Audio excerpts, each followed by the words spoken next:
Hey First Pres, What's Up is coming to you from First Presbyterian Church in York, Pennsylvania, providing pertinent and helpful information, inspiration, and encouragement in these challenging times.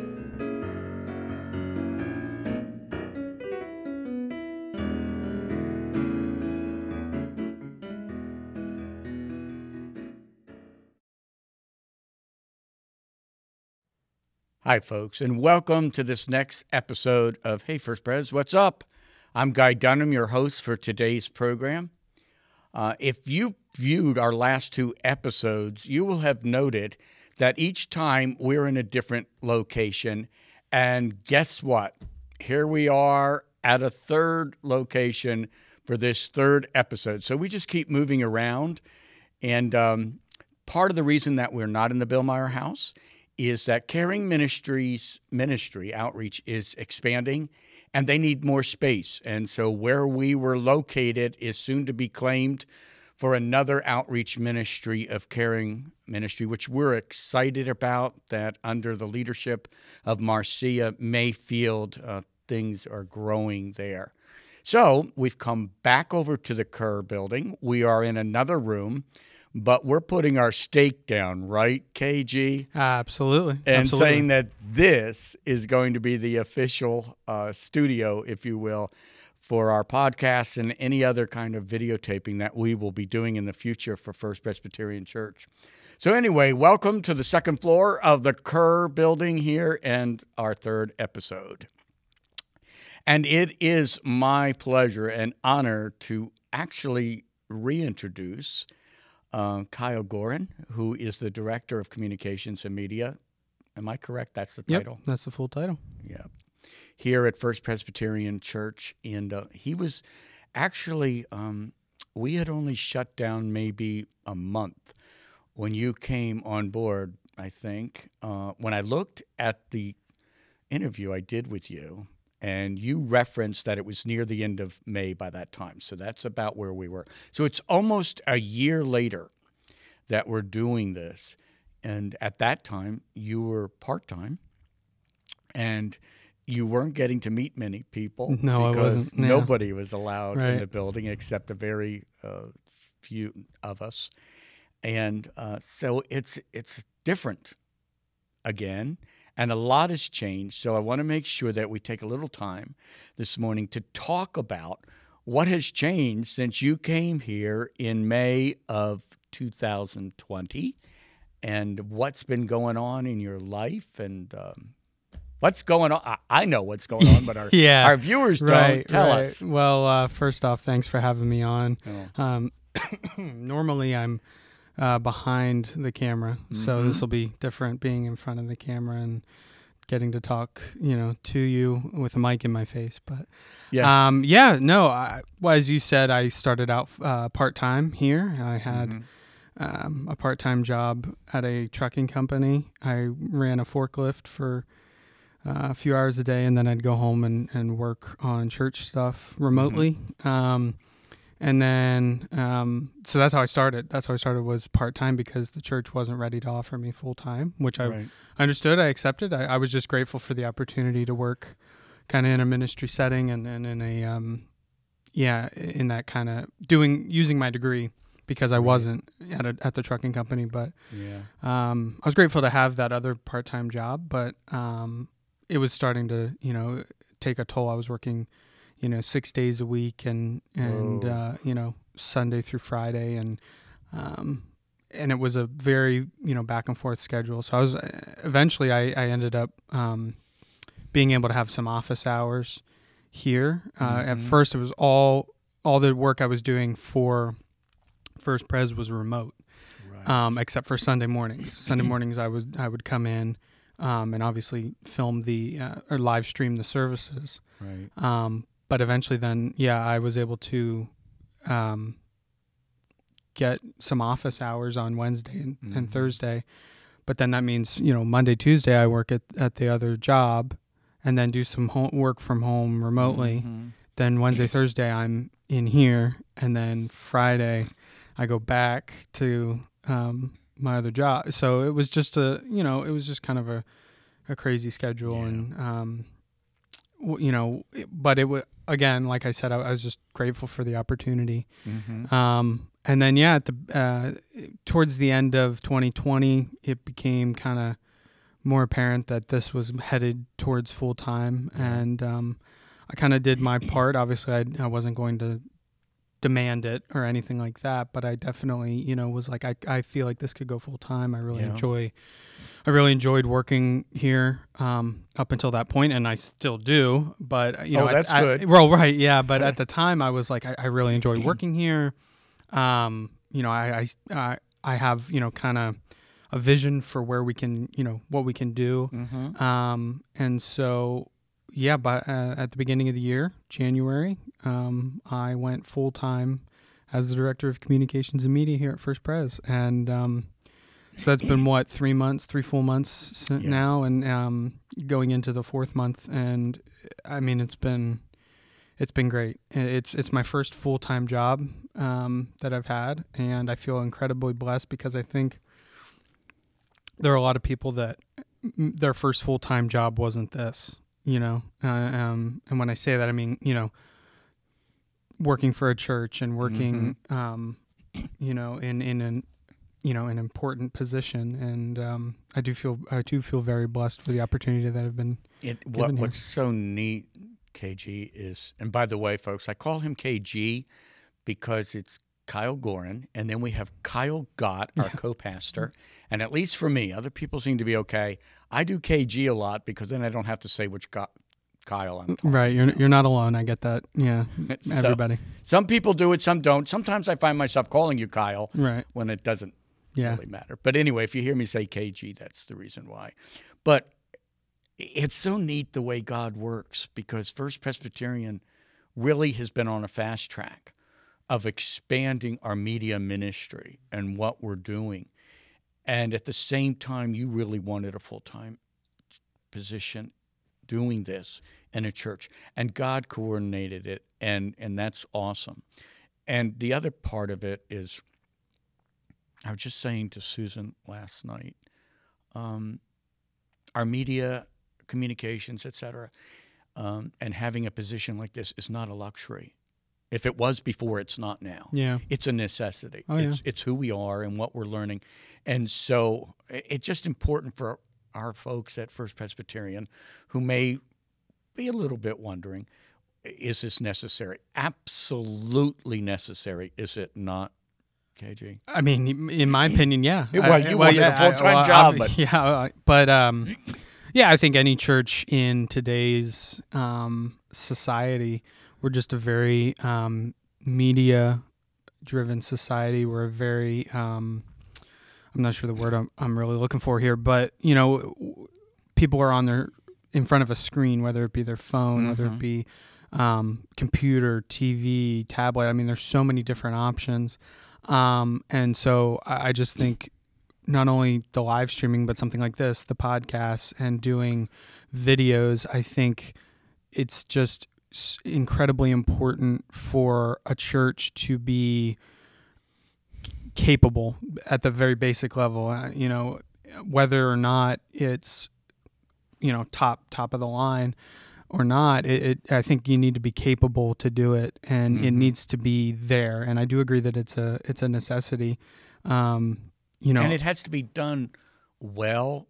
I mean, let's face it. We've seen some things that show up online, and you look at it and you think, wow, you could tell that was really amateurish, and you get distracted by that, and you're not hearing the message. Right. So it's been very important for us to have someone who has the background that you have. Yeah. This is not just something you like to do when it was a side hobby. Well, right. This is something you studied. Yeah. Well, and I think, I mean, and I'm sure we'll get into this more later in the podcast, but just to think of, you know, where we were when I first started versus where we are now, as far as just the live streaming and our online video presence. You know, I've said, you know, the Mevo did what it was great for what it was, and it served its purpose, and it got us through basically, but we really needed to take another step. And I was able to oversee that, and I, you know, obviously we'll get into that more, I'm sure, but you something like that where I think I would hope that the people at home could see the difference in quality once we put in that new live streaming system, and it was an investment, and it was a step up, and so. As you said too, we'll get to it a little bit later about the behind the scenes work. But I've heard people say they could tell the difference. They could see it, and things that now you can do because you have 3 cameras in that sanctuary positioned in a way that you could never have done with the Vimo. Yeah, and they're much higher quality. Yes. So it was definitely a step up, I think. And just an example, once again, back to how important what we're doing here, even with the podcast, but beyond this, because we've talked about doing videos for any number of reasons that we'll be able to do this. But with Darlene Leonard's phenomenal is that her podcast, and she keeps telling me, no, Guy, we're a team, because I just saw her last night. She said, no, we did it together. I said, okay, Darlene, but I still see it as yours, is that we uploaded it to 2 groups that I'm familiar with, Fix in York and The Movement, and it took off because people knew Darlene. Yeah. So it's broken all records at 353. No, I think it's at 368. I don't know. I keep going back and checking. Yeah. Then the other one that you put up was the Gott family, along with Allison. Yeah. Playing the whatever that thing is called. Shout out to Pastor Allison. That was great. That was an awesome rendition of Ain't No Grave. Oh, yeah. And that's taking off. Right. So we cannot diminish at all the importance of what we're doing and it's a lot of it has to do with the fact that we now have a skilled communicator and communications director and media director who can help us do that, because a lot of us don't have the foggiest idea. Yeah. Well, thank you for that. I think that was a compliment. It is. It is. Thank you. I feel terribly blessed because I can see that the timing is absolutely crucial, and it's been the right timing. So yeah. So besides becoming full-time director here, there's some other things in your own life that have happened. Yeah, last time I was on the podcast, I had a girlfriend. Yes. I now have a fiance. She was watching us videotape. Yeah, she came. That's right. I think I remembered that yesterday, that she had actually come and sat and watched. But yeah, I proposed to her back in August of 2020, and by January, we were moved into our a new house together. Well, it's not new, but new to us. We purchased a house together and plan on not plan. It's planned. We'll be getting married in October of this year, 2021. So awesome. Very exciting, and obviously in love. So and we love Kelsey. Yeah, she's awesome. She's fantastic. She's so sweet. And is very, she keeps me in check, keeps me in line. Most women do that. Right. Yeah, she's my boss. I have one of those too. Right. Although this morning I had to tell her, you're not the boss of me. You may have been a school principal, but you're not. Right. mine. Yeah. Well, we both laughed. Yeah. So, but yeah, that was a huge step.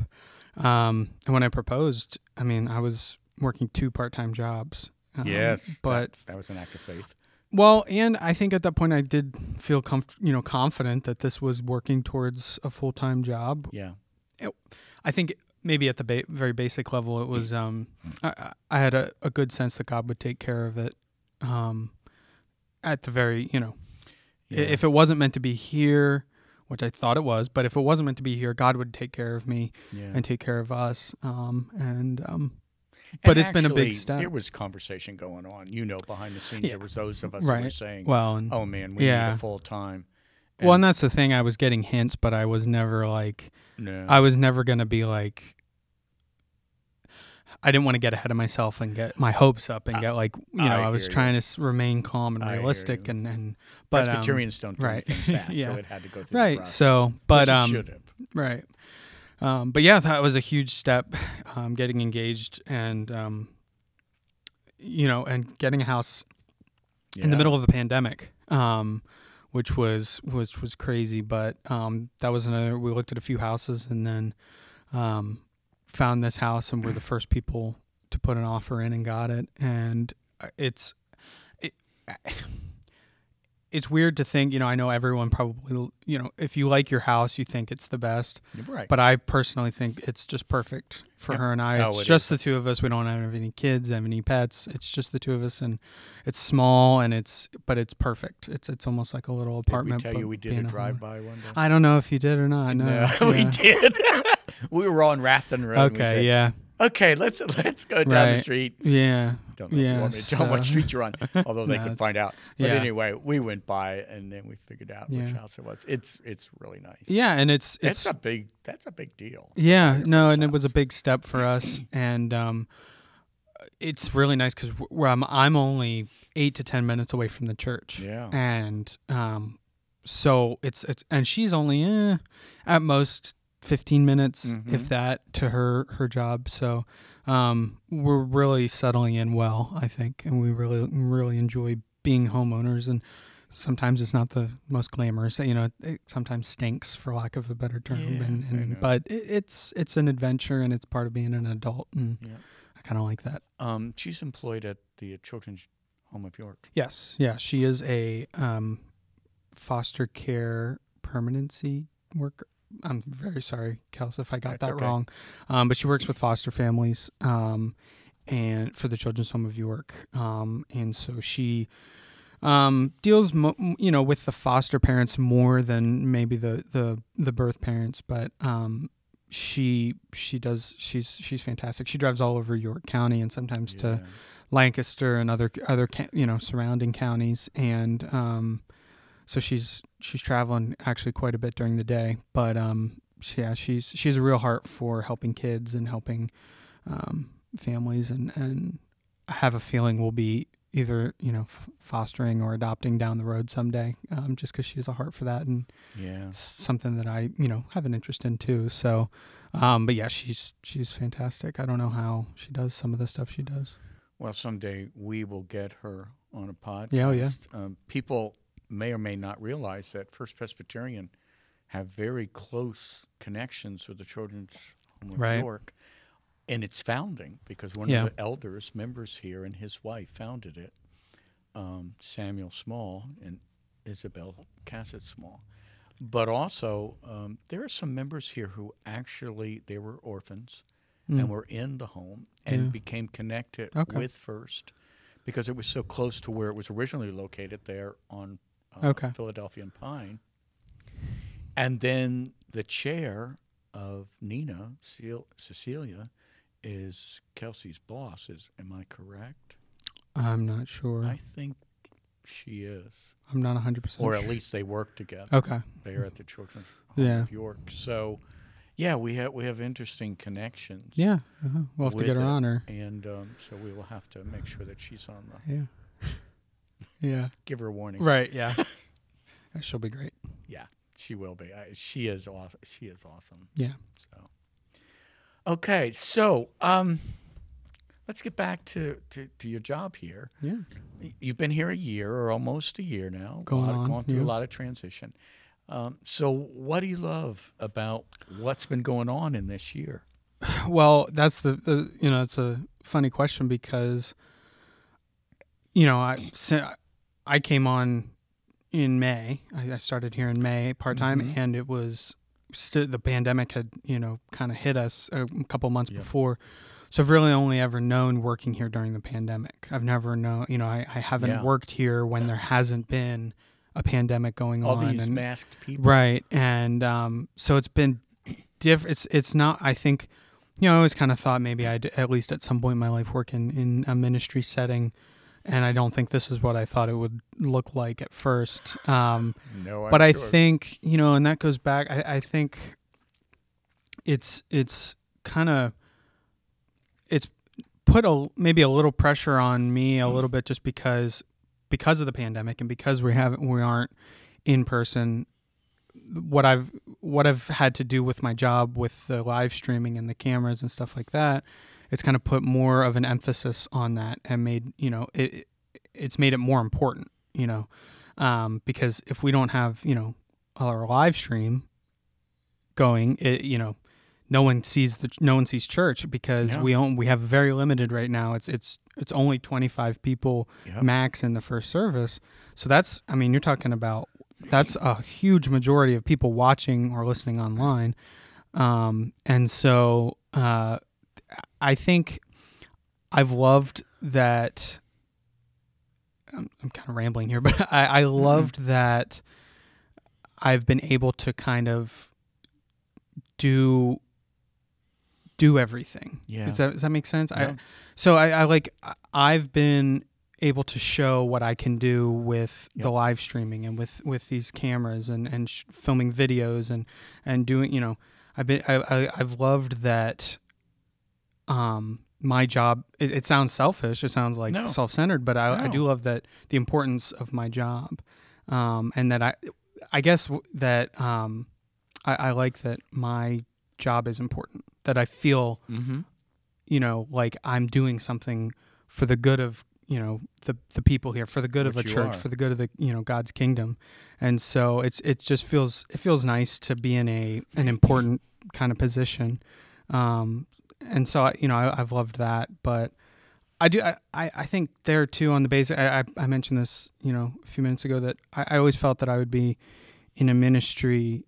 And so just basically to be able to work for a church and to be able to, not only do that, but use my degree, has been a real joy because, it's not like I'm just throwing away my degree, or it's not like I'm just working in something that might be using my degree, but that I might not really be feeling fulfilled.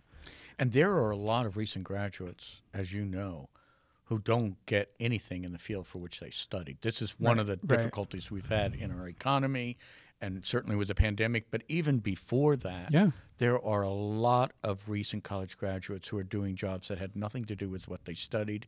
They're frustrated because they can't get a position in what they studied and what they want to do. And so I can understand why you'd feel very blessed that you were able to walk into this. Right. Well, and that's, my degree is a little, I think that if you go and study film and media, there's a sense of, I want to go to Hollywood, or I want to be a videographer. And I felt going to a Christian university, going to Messiah College, now university, I felt like, this would be perfect, doing what I'm doing now.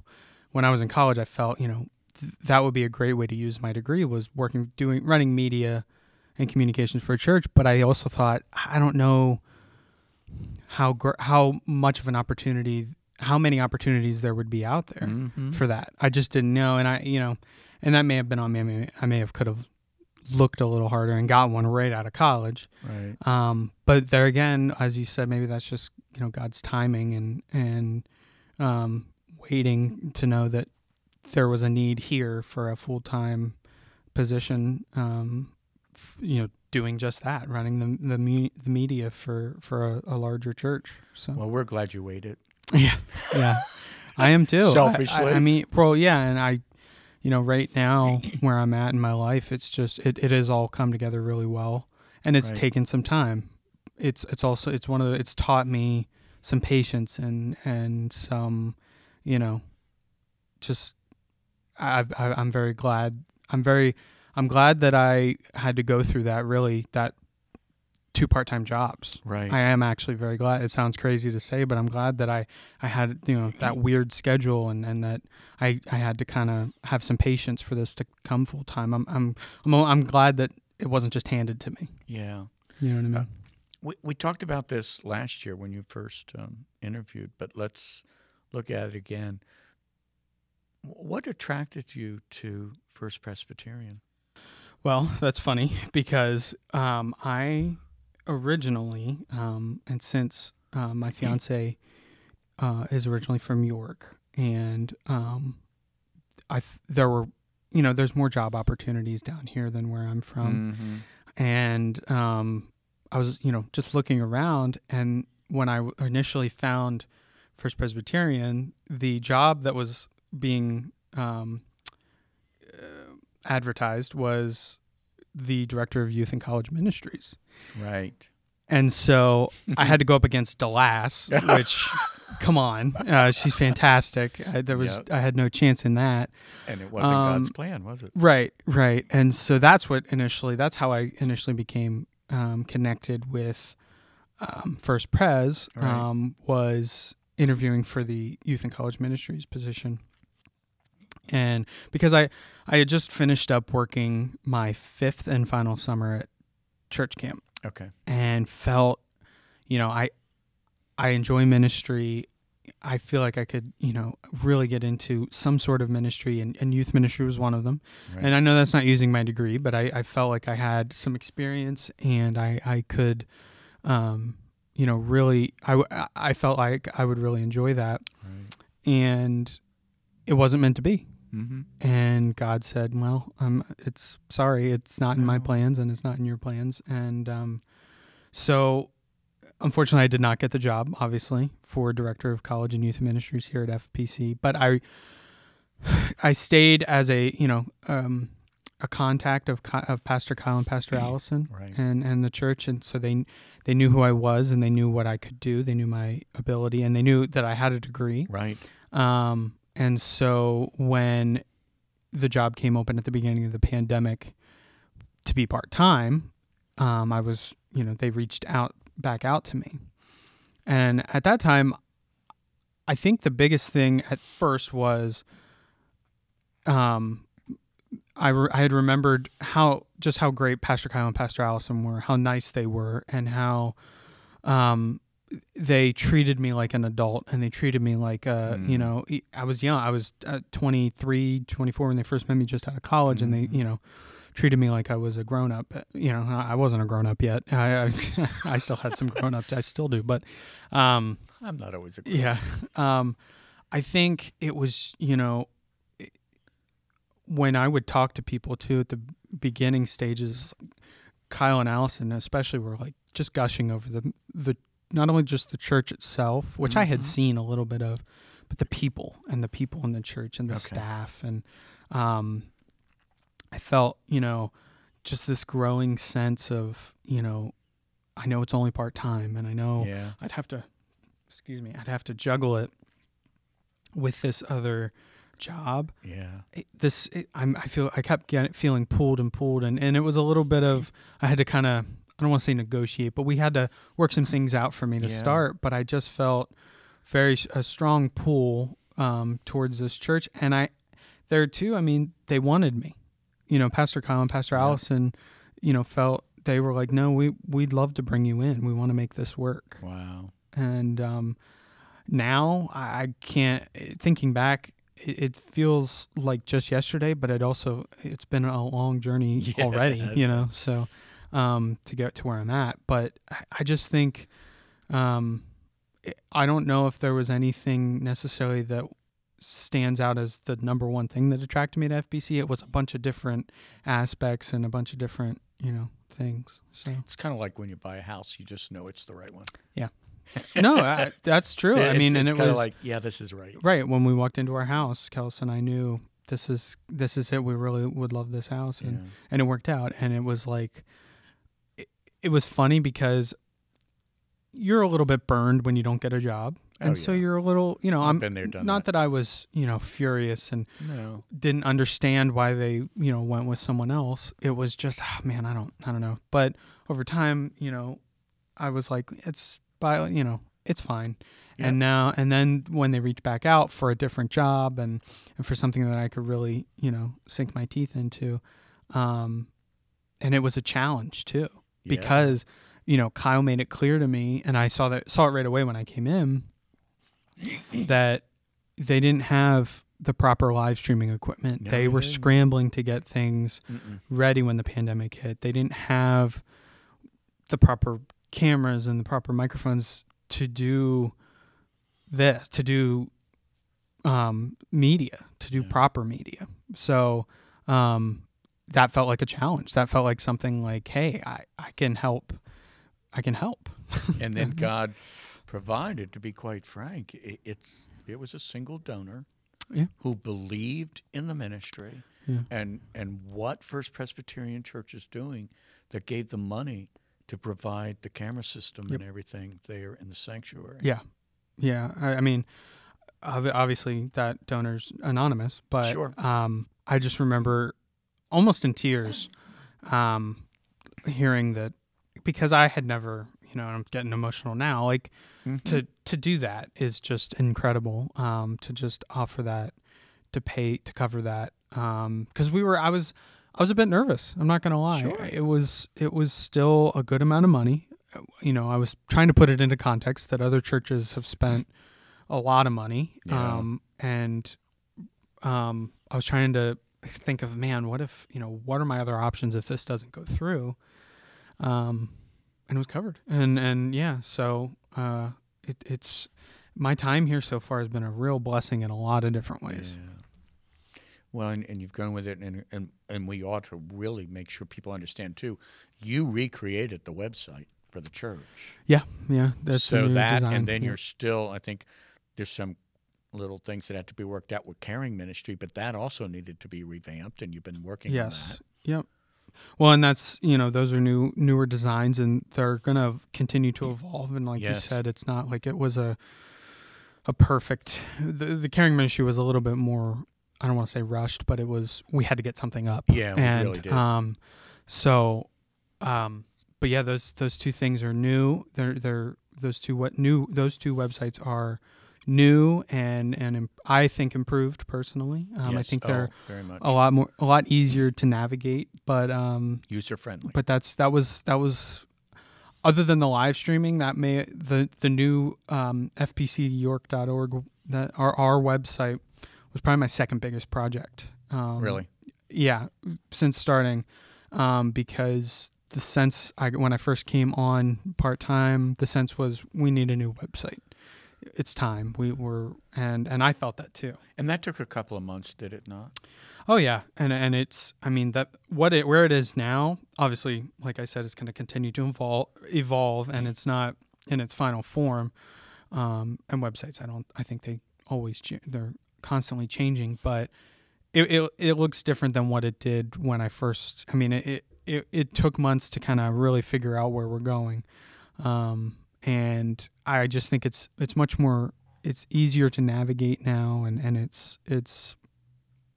I'm proud of it, and I hope the members have liked it so far. I think one of the things that's difficult with your type of job is people see the finished product, Yeah, but they don't see what's going on behind the scenes. That's why I mentioned this took several months, Yeah. friends, oh yeah, to recreate this website and to try to make it as user-friendly as possible, and even it will be evolving. One of the things you and I talked about a week or so ago was what it took for you to actually put together the Christmas Eve service, because not everybody, but that was several different tapes that were done in different places at different times. right. And you had to put it in some Yeah, so that it really looked seamless, which it did. That was impressive. That's good to hear. As well as the Holy Week and Easter Day services. With the live stream on Sunday morning, basically you turn it on, let it fly. well, right, yeah, it's a lot more. That's all live. Yeah, Unless you can't I have do anything with unless I show a pre-recorded Right. video, like the Palm Sunday dinner videos, or Right. a certain, if Kyle did a song, in the Which has been sanctuary during the awesome to week. be able to integrate that now. Yeah. Oh, my yeah, gosh. that's part of it. But so I guess your question's how, what Really, goes Christmas Eve. Christmas Eve, yeah, because that was a big one, and obviously Christmas Eve is Christmas and Easter. Those are the two biggest nights or And we days couldn't be out there. of it was unfortunately we weren't in person. So what we did was took two separate nights to film the music and then the scripture readings and Pastor Kyle's sermon, and it was we had to make sure it was coordinated enough that it would allow us to seamlessly edit Right. And there's a little spot that didn't quite work as seamlessly when Delas was reading her poem, but for the most part, I thought it turned out really well, and I think that's also a big credit to Jim Spark. He put it together and kind of coordinated everybody, but that was definitely difficult because of it being 2 separate nights. I had to get the audio mixed. I am not someone who's super well versed in the audio side of it. So thankfully, Brooke Warren, who is our audio tech, he's our audio technician here at First Pres. He was available to mix the audio to make it sound as best as it can, the best possible sound quality. And so I had to spend a lot of time then editing it together, which I enjoy. But you're under a time crunch. A bit because of when we filmed it, it wasn't too far in advance. It was getting closer to Christmas, and then, obviously Brooks here part-time. He's part-time, so he can't devote hours, he can't devote a whole lot of time. He works in the evenings for us. If I have something for him, he'll work in the evenings after his job. And so, I had to kind of maybe wait on him. And I remember there was one day the week of where I spent all day editing. And now I didn't mind it because, I did that in college, and, they taught us how to edit in college, and I had all the pieces there. It was just, I had to make sure that it was good. But then obviously, as you mentioned, we couldn't be here for Christmas Eve. No. I came in for 5/8, the 5/8 and 11, and it was easy for that to do that because I had already done the editing.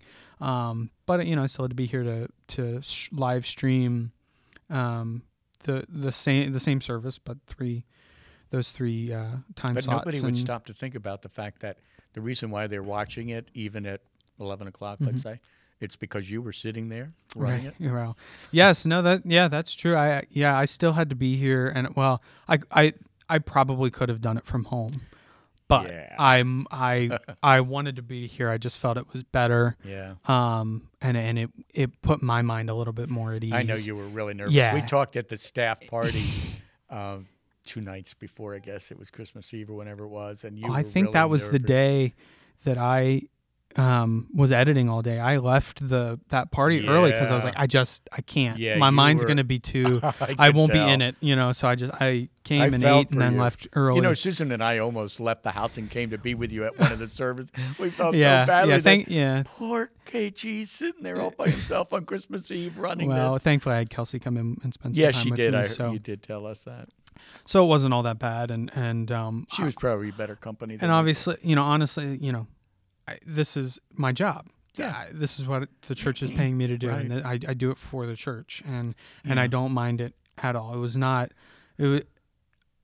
And the way I said to Kels and the way I said to other people is, this is what I would have been doing had the church been open. Right. Had the church been open, I'd have been there anyway because we would have been live streaming. And had there not been a pandemic and I was still in this position, yeah, I'm still working, this anyway. So, and that's part of, I knew that when I took this job. Yeah. That was, I had to know this, or else, why would you have taken this job and not, so. But it was your first really big project, was it not? Of editing and putting a video together, yes. Yeah, for you. Yes. I mean, it was kind of like your premiere, if you will. Yeah. Because if it didn't go well, everybody would figure out why it didn't go well. Yeah, no, that was definitely... Except when the internet goes down like it did last Sunday. Oh, my goodness. And you can't do anything about that. Right. That just went. Yes. Yeah. But there are other things, And that's once again what I'm saying, though. People need to appreciate, KG. If you're watching it and it's so seamless and works together so well, you don't think about the technical part behind the scenes. Yeah. If it doesn't go well, immediately you say, oh, something went wrong. Right. But when it goes like that, we just take it for granted, not realizing all that went in. Yes. to make it look like Yeah. that. Well, I did get some very nice compliments from So you should. not only staff but members, and Mm-hmm. I think a lot of people felt that even though we couldn't be in person for Christmas Eve, it ended up being, you know, a good service, and it went well, and so I would hope that most everybody enjoyed it. So Well, and what we're finding out now is that we have former members of the congregation that have moved away yes, that are staying in touch with us Yeah. by watching it. And they write in and they say, Yeah. or when it's on Facebook, they can actually comment. We have somebody who has nothing to do with this church but found us Yeah. in California, and she watches every single Sunday. well, and that goes back to the importance of the live streaming, because we can reach Yes. people. We can reach more people, and those people that may have had a connection but no longer can come. Mm-hmm. Even if we were open and there was no pandemic, they still wouldn't be able to come because they don't live here anymore. And those people, like you said, that have no idea and just stumbled upon us, and and that kind of, Pastor Allison was telling me about someone who was interviewing for a job locally and came to check out the church, and they Yes. found out through the website, and that kind of was relayed to me because of my work with the website. And so that kind of, the ability to reach as many people as we can, I think is very important. And whether that be with the live stream or with the website or with Facebook or, whatever, or with something like this, Right. that just kind of goes back to that, the importance of that. So, in your own mind, where do you see things going possibly in the future here? Well, I think the live streaming is going to continue to evolve and get better. I think we're gonna.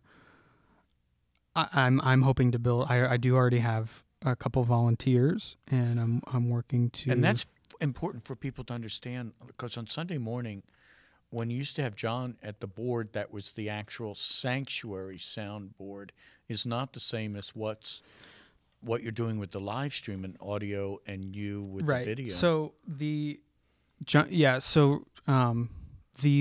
in-house soundboard Right. feeds into the audio for the live stream. Okay. But then Brooke, our audio technician, he can, even though it takes from the in-house soundboard, they work separately. Yes. So you may be hearing something at home. You may be hearing it differently than what they're hearing it in-house, just because Brooke is mixing it and he's changing it, or on the fly. Yeah. Wow. Yeah. Yeah. And so, and now, you said, I was talking about volunteers, and like, it's just Brooke and I sometimes. And so to get volunteers, that takes the load off of us a little bit, because we can have some people, I can have someone helping me out with the graphics, and he can have maybe someone helping him out so that he doesn't have to worry about. So volunteers are very important. And I'm hoping to continue to build that. Yeah. And get more volunteers. I already have a couple, and hopefully I'm getting a few more. So, Okay. that I think the live stream is going to continue to evolve, and we'll be doing more things, hopefully. Okay. I know I started adding graphics, the unison prayer of confession and the call to worship and stuff like that, so that people at home could read along and feel like they're there, a little bit more like they're there, instead of having to pull up another computer or another phone to read that off, or have the bulletin from. They can just literally still be watching the screen and do the call and response. And then I went to doing song lyrics as well, Yes. which I've gotten good feedback about as well. As long as you have the same copy. Yeah. We've noticed that those say, oh no, that's not the same one. Well, sometimes guilty as charged. Sometimes I do miss that, and Well, that's easy to do. they'll start singing something else. I'm like, I missed that one. That's not what not the I right have written down. verse. Because, it's crazy how many times there are slightly, not completely Yes. different, but just slightly different versions of the same song. Absolutely. And I, because I download the lyrics from a software, and I don't know, maybe they're taking from other faith traditions or other versions of the song. Who knows? But yes, I've noticed that a few times. But I think we can continue to do more. And obviously, like you said, we've done videos. If there's a special song, and we had the Ginny Owens sang that special song. Yes, to be able to do something like that was awesome. And with the pandemic and all the precautions that we've had, when you can actually do recordings separately where all the people together can be together, and then be able to insert that into the service, that gives us so much more flexibility than we ever had before. Yeah. It's been it's come a long way, but I think we still have more we can probably do. We'll grow into it, as you said. And that's part of volunteering there. So far, I haven't really missed a Sunday with the new live streaming system, but coming up there might and to get a team to where I can feel comfortable missing a Sunday. Yep.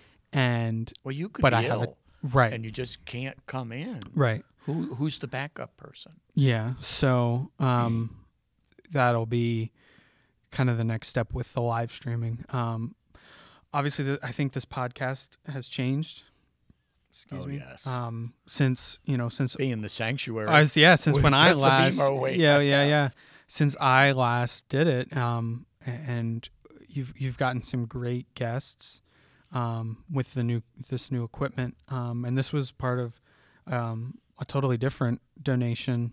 Yes. To cover this kind of equipment, so that we could do this and talk to, as you said, Darlene, and talk to more people in the community. I have some good, awesome guests. Yeah, you've been knocking it out of the park until you invited me on. Then it all went downhill. No, I'm just kidding. But I'm glad we're talking to you today. Yeah, I really am. Well, yeah, and I'm glad to be here, but I think we could even, and I've talked to you about this, even start another podcast about, yes, that's different, or something, because we have this equipment that we can be doing. They may have different purposes. Well, right. And we've talked about, and I have to be careful, and you and I have talked about this. You have your first and foremost accountability is to First Presbyterian, yes, and what their needs are and being available. But you and I have talked about the possibility that there are also ways in which we can help, particularly those organizations with which we have a vested interest, like Nina, where I said to Darlene, if there's something you need to have videotaped, we have the capability of doing it, Darlene, so that you can have it professionally done and then get the word out. Yeah. We even have a way to get it out there if you want it. So we do also want to be able to provide a service for the greater community. And actually, when Darlene's went up and it went on the movement, there were a lot of people who made comments about it that I know her from the community. Right. And they were so thrilled to see that. So we want to be able to do that. Oh, yeah. Yeah. No, and this aspect is I love doing this. Whether I'm obviously in front of the camera or behind it, I love the podcasting or doing the videos, and I like the live streaming. Don't get me wrong. I've enjoyed doing that and getting better at that, and it's not as creative though. Learning that, but it is a little bit more fixed, and but this is this lets me kind of let my creative juices flow a little bit. At least what I think are creative juices. But well, when the documentary I keep talking about it, but when we get down to the real technical stuff of it, then you'll have plenty of opportunity. Right. Yeah. So and that's too. You talk about the documentary. I'd love to be doing more with video. I obviously have to be careful because I think you can oversaturate it a little bit. Yes. You can be doing a little bit too much, so you have to be careful with how many videos you put out or how many it's information overload. Yeah, especially for a church. But there again, we still have no idea how much longer the pandemic will be going on and how when we'll be open back up. So in another sense, the using this camera and this medium is still very important.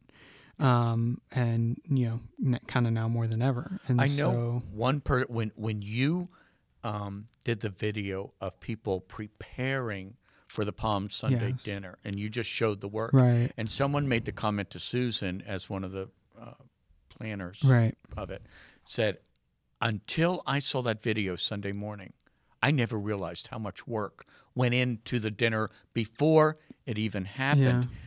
They wouldn't have seen that except for what you were able to provide in that video and then providing it on Sunday morning. Yeah. Well, first off, I want to give a shout out to Holly Smith because she was the camera woman. She did the camera Yes, work she did, because 'cause I you was out couldn't of be town and I left the camera for her and Katie, and Holly ended up doing all that camera work. So props to her because it actually was good camera We'll work give and credit to and gave me enough to work on. And kind of that's funny. The funniest thing about that is that's the simplest little video. Like that was not. It didn't take me very long to edit together. Okay.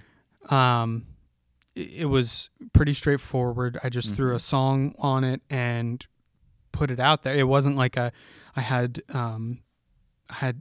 wasn't like a big production. It was the simplest little video, but it went so far for that.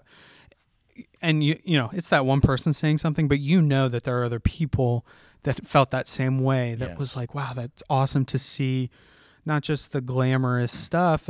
I want to see the behind the scenes and the nitty gritty stuff and them actually getting prepared and them, so that's good to hear that something so simple can go a long way. The other thing I remember too was, Susan and I were sitting there watching the Christmas Eve service, and then the kids came on, and we started to cry. Yeah. Because we haven't seen the kids for so long, and it enabled us that they were part of the Christmas Eve service. They were part of Palm Sunday, watching them do their little parade. Yeah. It was so awesome. But once again, it's because we have a skilled person like you enabling us to do it. Otherwise, that would not be available to us. Well, I can't take full credit for that because Steph Walker did put that together, those videos together. But you did the final product. I put it in with the services. I inserted Steph couldn't it. Have done. Well, I'm not taking away from what Steph did. Right. Because if Steph hadn't done it, you wouldn't have it. Well, yeah. But I guess it's all working together. All our parts are so important. Well, and Steph is a perfect example that of where I'd love to see it go. Is that she, as many will know, she's been doing the lessons with the kids. Yes. And if she's not doing them, she's gotten some of the Sunday school teachers in, right. A couple of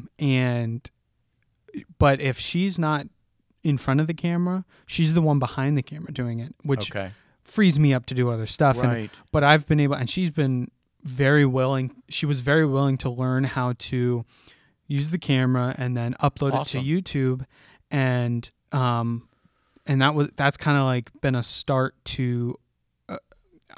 I'd love to have more people be able to do that, to teach more people on staff or more of the members who would love to learn.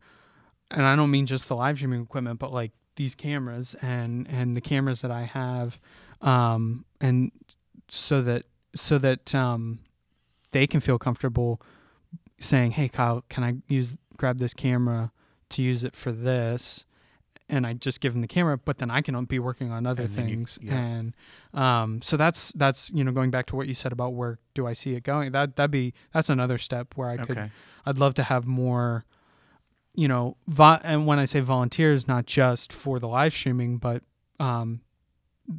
either volunteers or whether that be staff that would love to help out with filming videos or anything like that. People that I could train. And the other thing is, too, and maybe I'm speaking out of turn, and if I am, I'm retired. Retired people tend to speak out of turn. Yeah. Is that having somebody like Brooks Warren, who really, really wants to get back to Salt and Light and what he did with all of that, but he can't right now and working. So we're very blessed to have him, but to have a trained audio person as well is invaluable. So I guess I'm going to just throw this out there that if anybody's looking for something to fund, we really would be able to expand even more if we had an advanced audio person. I know from what you've said to me, he will be invaluable regarding the documentary Mm-hmm. because audio is extremely, Right. not just the video, but the audio is important Yeah, I mean, for and a it's project like that.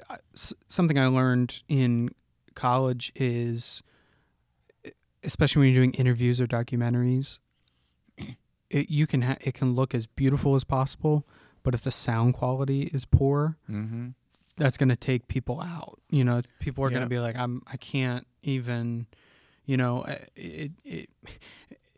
it's all about making sure both of those things are together. Because there again, this audio quality also could be great, but then you can't really see well, or like it just doesn't look right, and you're like, it's taking me out. So yeah, sound is huge, and Brooke's he's been super valuable. The Tenebrae service, I don't know if everyone noticed or not, but Pastor Kyle and I noticed it sounded top quality. I mean, professional. It was professional. It was for everything from the choir to Jim Sparks singing. I was editing, not Jim Sparks, Jim Schofield,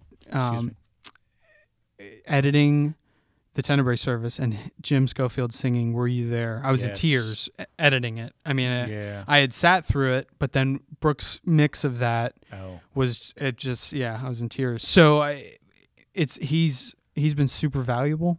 Yeah. And I think, obviously he'll be able to train people, train volunteers. And he's already kind of started that with a couple volunteers that we've started to get. So, well, I don't know. We could go for another hour. I know. But we have I don't know if I want something else that has to be done, which we can't say anything right now. Oh, yeah, we're getting closer. Yeah, we're getting close. But once again, thank you so much, KG. Yeah. It's awesome, and we have come so far in just a year, particularly with your coming on board, and I'm glad that God opened the doors the way he did. I'm sorry you didn't get the first job, but now you're happy. It all worked out, and we love honestly, DeLass. Yeah, So. I mean, and DeLass is fantastic, and who knows? Maybe I would have been good in that job. Maybe it would have worked out, but I think God knew what he was doing, and I feel very comfortable in this job right now, and I feel like I belong here, and that's a great feeling to have for a job, because I don't know if everyone gets that in their job. But I've told Kyle this before, and I've maybe told some other people that I am someone who is lucky enough to say that I wake up and don't dread going into work. Yeah. I wake up and I look forward to coming in here, and it gets me out of bed. And I'm not a morning person. I'm not a morning person, and I have to get up early on Sunday mornings. But I get out of bed and I say, let's go. I'm ready to go in. Thank you for having me on. We got to do this again. I got to come back on or talk about something else or something. I don't know. But we'll eventually be talking about the documentary. I think, as I see it in my mind, is what we'll do little segments as a podcast, just to kind of whet people's Well, taste. And I will say I'm very excited for the guests. I don't want to give anything away, but I'm very excited for a couple of the guests that you are either have lined up or are hoping to have lined up. We can talk about Scott Menges. Scott, okay. He'll be in 2 weeks from today, I believe it is, and he just released a new book on the Underground Railroad, but he also has a more comprehensive book on it. So we will be talking about that, because that's exciting. I am an enormous Civil War history buff. I'm a huge history buff, but Civil War and that period. Well, that's one of his expertise, so you'll love it. Yeah, I still haven't gotten to Hemingway on PBS. Oh, yes. I know it's free. I saw the beginning of it. Yeah, so I'll be checking that out. So yeah, and then the other guest, I still haven't had it confirmed. Right. I need to. Right. Yeah. No, but that's a great plug for Scott. And obviously, but that particular guest that I'm looking at down the road will be to the broader community, because he'll be extremely important for people to hear what he has to say. Yeah. And that part of it that's really thrilling. But in the meantime, thank you once again. And thank you for having me at our growing studio at First Presbyterian Church. And thank you for being with us again for this episode of Hey First Pres, What's Up? And so until we see you again, wishing you grace and peace in our Lord Jesus Christ. When Jesus washed, oh, when he washed, when Jesus washed, he washed my sins away.